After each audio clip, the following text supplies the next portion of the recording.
Hi friends, welcome to Indian recipes Tamil.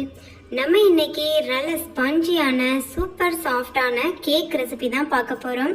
Friends, இந்த கேக்குக்கு நம்ம முட்டை, ஓவன் எதுவுமே யூஸ் பண்ணலை. நார்மலாக நம்ம வீட்டில் இருக்கக்கூடிய பொருட்களை வச்சு ரொம்ப சாதாரணமாக பண்ணியிருக்கோம். அதுலேயும் நல்லா ஸ்பஞ்சியாக பெர்ஃபெக்டாக பண்ணியிருக்கோம்.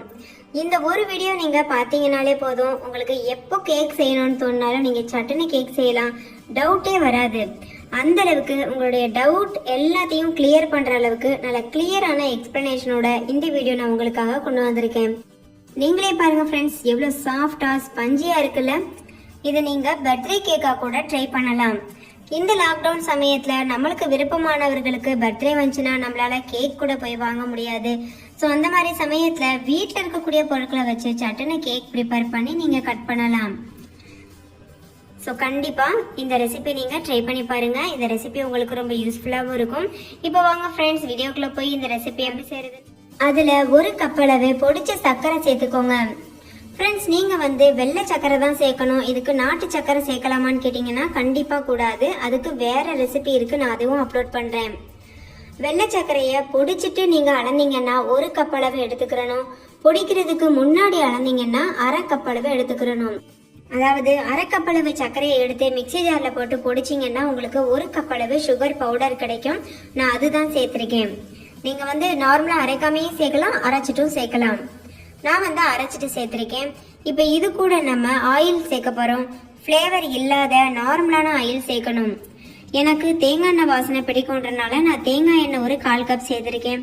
உங்களுக்கு தேங்காய் எண்ணெய் பிடிக்காதுன்னா நீங்கள் நெய், பட்டர் இல்லை ரீஃபைண்ட் ஆயில் ஏதாவது கூட சேர்த்துக்கிறலாம்.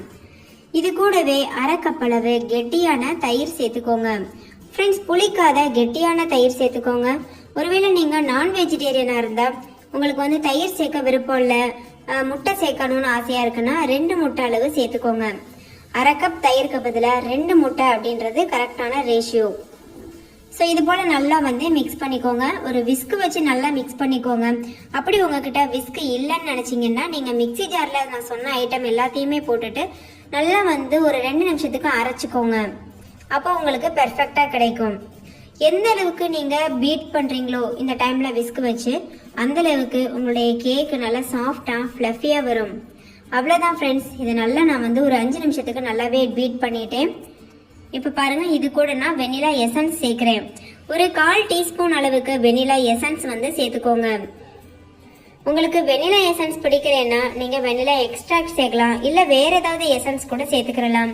அப்படி இல்லைன்னா ஏலக்காய் தூள் ஒரு 1/2 ஸ்பூன் அளவு சேர்த்திங்கன்னா கூட அதுவும் நல்ல ஃப்ளேவராகவே இருக்கும். இப்போ மறுபடியும் இது எல்லாத்தையும் சேர்த்து நல்லா கலந்தாச்சு. கலந்ததுக்கு அப்புறமா ஒரு சன்னி வச்சுட்டு 1 கப் அளவு மைதா மாவு சேர்த்துக்கோங்க. கூடவே அரை டீஸ்பூன் அளவு பேக்கிங் பவுடர் சேர்த்துக்கோங்க. 1/4 டீஸ்பூன் அளவு பேக்கிங் சோடா சேர்த்துக்கோங்க. பேக்கிங் சோடாவும் பேக்கிங் பவுடர் ரெண்டுமே வேறு வேறு. ஸோ நீங்கள் ரெண்டுமே சேர்த்து தான் ப்ரிப்பேர் பண்ணணும். பேக்கிங் பவுடர் சேர்த்தாதான் நம்மளுடைய கேக் நல்லா ஃப்ளஃபியாக வரும். ஒருவேளை உங்ககிட்ட இது ரெண்டுமே இல்லை, ஒரு டேபிள் ஸ்பூன் அளவு ஈனோ இருக்குன்னா ஈனோ பவுடர் கூட நீங்கள் சேர்த்து செய்து பார்க்கலாம், அதுவும் நல்லாவே வரும். இப்போ இதெல்லாத்தையும் சேர்த்து நல்லா ஜலிச்சு எடுத்துக்கோங்க ஃப்ரெண்ட்ஸ். இது போல் நல்லா ஜலிச்சதுக்கு அப்புறமா ஒரு கரண்டி வச்சுட்டு நல்லா இது போல் மிக்ஸ் பண்ணிக்கிறணும். எப்பொழுதுமே கேக்கு கலக்கும் போது ஒரே சைடு தான், ஒரே டைரக்ஷனில் தான் நீங்கள் கலக்கணும். வேறு டைரக்ஷனில் 4 பக்கமும் இப்படி கலந்தீங்கன்னா நம்மளுடைய கேக் ரொம்ப ஹார்டாக ஸ்பஞ்சியாக இல்லாமல் ரொம்ப கடினமாக இருக்கும். ஸோ அதனால் ஒரே டைரக்ஷனில் கலந்துக்கோங்க ஃப்ரெண்ட்ஸ். நான் இதில் மைதா மாவு சேர்த்து ப்ரிப்பேர் பண்ணியிருக்கேன். ஒருவேளை உங்களுக்கு மைதா மாவு சேர்க்க விருப்பம் இல்லை, அப்படி இல்லைன்னா மைதா மாவு கைவசம் இல்லைன்னா ஒன்றும் பிரச்சனை இல்லை. நீங்கள் கோதுமை மாவு 1 கப் அளவு எடுத்து கூட ப்ரிப்பேர் பண்ணலாம்.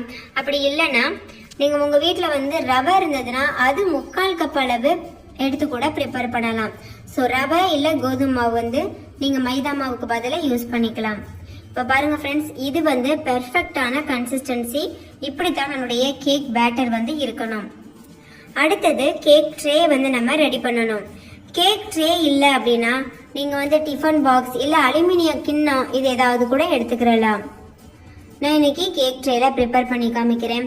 ஃபர்ஸ்ட்டு எல்லா பக்கம் படுற அளவுக்கு ஆயில் எண்ணெய் இருக்குல்ல, நார்மலான ரிஃபைண்ட் எண்ணெய், அது நீங்கள் எடுத்து தடவிக்கோங்க. தடவிட்டு இது மேலே பட்டர் பேப்பர் வச்சுக்கோங்க. ஒருவேளை உங்ககிட்ட பட்டர் பேப்பர் இல்லை அப்படின்னா நீங்க மைதா மாவு இருக்குல்ல அது தூவி விட்டு எல்லா இடத்துலயும் படுறது அளவுக்கு நீங்க தூவி விடலாம். ஏன்னா நம்ம இந்த ட்ரேல ஏற்கனவே எண்ணெய் தடவி இருக்கும், அது மேல வந்து நீங்க மைதா மாவு தூவும் போது அது நல்லா வந்து ஒட்டிக்கிறோம், அது பட்டர் ஷீட் மாதிரி உங்களுக்கு வேலை பார்க்கும்.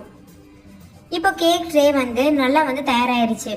இந்த டைம்ல நம்ம கேக் மாவு தயார் பண்ணியிருக்கோம்ல அதை வந்து இது கூட நம்ம சேர்த்துடணும். சேர்த்துட்டு நல்லா வந்து டேப் பண்ணி கொடுக்கணும். ஏன்னா நம்ம வந்து மாவு இதுல கொட்டும் பொழுது இதுலக்குள்ள சின்ன சின்ன வந்து ஏர் பபிள்ஸ் ஃபார்ம் ஆயிருக்கும், அதெல்லாம் வெளியில போனாதான் நம்மளுக்கு கேக் பெர்ஃபெக்டா பேக் ஆகி வரும். இப்போ இது போல நல்லா டேப் பண்ணியாச்சு, இது ஒரு ஓரமா இருக்கட்டும். இப்போ ஒரு கடாய், நல்ல அடி கனமான கடாய் எடுத்துக்கோங்க ஃப்ரெண்ட்ஸ். அடிகனம் இல்லாத கடாயில நீங்க பேக் பண்ணீங்கன்னா கண்டிப்பா நம்மளுடைய கேக் ஒழுங்கா பேக் ஆகாது. அதனால அடி கனமான கடாய் வந்து எடுத்துக்கோங்க. அதுல 2 கப் அளவு உப்பு சேர்த்துக்கோங்க. நீங்க உப்புக்கு பதிலா மணல் கூட சேர்க்கலாம். சேர்த்துட்டு இதை நல்லா சூடுபடுத்துங்க. இது மேல ஒரு ஸ்டாண்ட் வச்சுக்கோங்க. ஸ்டாண்ட் இல்லைன்னா மூடி இருக்குல்ல, தட்டு இருக்குல்ல, அதை வந்து கவுத்தி போட்டு கூட நீங்க ஸ்டாண்டா யூஸ் பண்ணிக்கிறலாம். நான் வந்து இன்னைக்கு ஸ்டாண்ட் வச்சிருக்கேன். வச்சுட்டு நம்ம ஏற்கனவே கேக் மாவு தயார் பண்ணியிருக்கோம்ல அந்த ட்ரேயை இதுல வச்சிருங்க. வச்சுட்டு மூடி போட்டு மூடிட்டு லோ ஃப்ளேம்ல வச்சுட்டு இதை ஒரு 20 இருந்து 30 நிமிஷம் வரைக்கும் பேக் பண்ணணும். ஃப்ரெண்ட்ஸ், இதை நான் வந்து சொல்ல மறந்துட்டேன். கடாயை வந்து ப்ரீஹீட் பண்ணிட்டு தான் நீங்க கேக் ட்ரேயை உள்ள தூக்கி வைக்கணும். அதாவது எப்படின்னா ப்ரீஹீட் வந்து ஒரு 10 நிமிஷத்துக்கு ஹை ஃப்ளேம்ல வச்சுட்டு ஹீட் பண்ணிக்கோங்க கடாயை. அதுக்கப்புறம் கேக் ட்ரேயை தூக்கி உள்ள வைங்க. அதுக்கப்புறம் மூடி போட்டு மூடிட்டு நல்லா ஏர்டைட்டா மூடிக்கோங்க. மூடி போட்டு மூடிட்டு லோ ஃப்ளேம்ல வச்சுட்டு 20 இருந்து 30 நிமிஷம் வரைக்கும் பேக் பண்ணி எடுத்துக்கோங்க. ஃப்ரெண்ட்ஸ், நீங்க வந்து கடாய்க்கு பதிலாக குக்கர்ல கூட பண்ணலாம், இல்ல தோசைக்கல் இருக்குல்ல, அடி கனமான தோசைக்கல், அதை வச்சு கூட நீங்க பேக் பண்ணலாம். நான் ஓவன் இல்லாம கேக் வந்து அப்லோட் பண்ணும் பொழுது நிறைய நண்பர்கள் கேட்கக்கூடிய ஒரு கொஸ்டின் இருக்கு. அது என்னன்னா, ஓவன்ல எப்படி நாங்க இதே கேக்க பேக் பண்றது அப்படின்னு கேக்குறீங்க. ஓவன்ல பேக் பண்றதுக்கு வந்து 180 டிகிரி செல்சியஸ்ல, அதாவது ப்ரீஹீட் பண்ண ஓவன்ல 180 டிகிரி செல்சியஸ்ல 30 இருந்து 35 நிமிஷம் வரைக்கும் பேக் பண்ணீங்கன்னா பெர்ஃபெக்டா இருக்கும். ஃப்ரெண்ட்ஸ், கேக் வந்து ஒரு பெரிய விஷயமே இல்லை, அது ரொம்ப ரொம்ப சிம்பிளான ஈஸியான ரெசிபி. நீங்க வந்து உங்க வீட்டில் உங்க விருப்பமானவர்களுக்கு பர்த்டே ஏதாவது வந்ததுன்னா இனி நீங்களே உங்க கையால கேக் செஞ்சு அசத்தலாம். இப்போ பாருங்க ஃப்ரெண்ட்ஸ், லோ ஃப்ளேம்ல வச்சு நான் வந்து ஒரு 30 நிமிஷம் வேக வச்சு வச்சிருக்கேன். எவ்வளவு சூப்பரா பேக் ஆகி வந்திருக்கு. கேக் வந்து தயாராயிருச்சான்னு பாக்குறதுக்கு ஒரு கத்தியை வந்து உள்ள விட்டு பாருங்க. கத்தி மாவு ஒட்டாம வெளியில வந்துச்சுன்னா கேக் வந்து பெர்ஃபெக்டா பேக் ஆயிருக்குன்னு அர்த்தம். இப்போ இந்த கேக் வந்து முழுமையா ஆறட்டும். முழுமையா ஆறுனாதான் அந்த ஓரங்கள்லாம் விட்டு வரும். ஒருவேளை ஓரங்கள் விட்டு வரலைன்னா நீங்க ஓரங்களை கத்தி வச்சு லைட்டா வந்து கீச்சி எடுத்துக்கோங்க. எடுத்துட்டு அதுக்கப்புறம் இப்படி கவுத்தி போட்டு லைட்டா டேப் பண்ணுங்க. இப்போ நீங்க வெளியில எடுத்தீங்கன்னா பெர்ஃபெக்டான கேக் உங்களுக்கு தயாரா இருக்கும். வாவ், எவ்வளவு சூப்பரா இருக்கு. நீங்களே பாருங்க, எவ்வளவு ஸ்பஞ்சியா, எவ்வளவு கலர்ஃபுல்லா, ரொம்பவே அட்டகாசமா ரெடி ஆயிருக்கு. இதை நம்ம இப்ப கட் பண்ணி பீசஸ் பண்ணி சாப்பிட ஆரம்பிச்சிடலாம். நீங்க இந்த கேக் மீந்து போச்சுன்னா ஃப்ரிட்ஜ்ல வச்சிட்டீங்கன்னா ஒரு 2-3 நாள் வரைக்கும் கூட கெடாம இருக்கும்.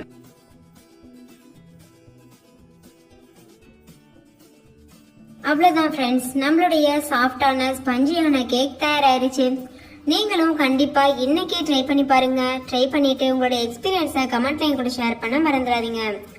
ஃப்ரெண்ட்ஸ், இந்த வீடியோ உங்களுக்கு பிடிச்சிருந்ததுன்னா லைக் பண்ணுங்க, உங்க ஃப்ரெண்ட்ஸ் கூட ஷேர் பண்ணுங்க. ஸோ அவங்களும் பார்த்து பயன்பெறட்டும்.